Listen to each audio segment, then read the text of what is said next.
I woke up naked in a bathtub filled with ice, my entire body numb with cold. A searing pain ripped through my abdomen, and with growing horror, I realized the baby I'd been carrying was gone, stolen from my womb while I was unconscious. The physical agony combined with the psychological trauma pushed me to the edge of sanity.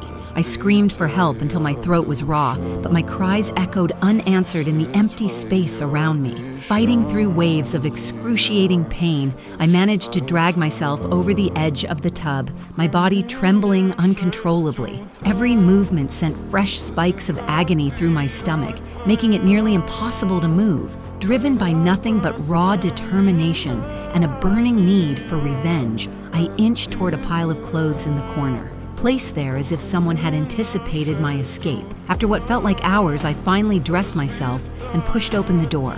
A long corridor stretched before me, lined with identical rooms containing the same rust-stained bathtubs. The oppressive atmosphere of dread overwhelmed even my physical pain, and I stumbled toward a distant light. When I finally emerged, I found myself in the vast expanse of an abandoned factory. The reality of my situation crashed over me, and I broke down completely, sobbing uncontrollably. But survival instinct kicked in. I had to get out of this hellhole. Scanning the perimeter, I spotted what looked like the main gate in the distance. I ran toward it with desperate urgency, ignoring the blood seeping through my abdomen, not daring to stop even as my strength ebbed away.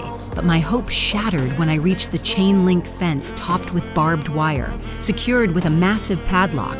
In desperation, I grabbed a stick and began frantically digging beneath the fence, clawing at the earth until my hands were raw. My body finally gave out, and darkness swallowed me whole. When consciousness returned, blurry figures were approaching. The next time I woke, I was back inside the factory, surrounded by several women dressed in the same clothes as me. Their hollow eyes and surgical scars told me they'd suffered the same fate, their babies stolen from their wombs. A woman who claimed to be a doctor was bandaging my abdominal wound when piercing screams echoed from somewhere deeper in the building. We followed the sound through the factory halls until we discovered a trail of blood leading to a horrifying scene. Another woman lay there, her freshly sutured wound torn open again, exposing the cavity where her child should have been. As the doctor leaned in to examine her, the woman's eyes suddenly fluttered open, making us all jump back in shock. The doctor quickly regained her composure and directed us to find bandages.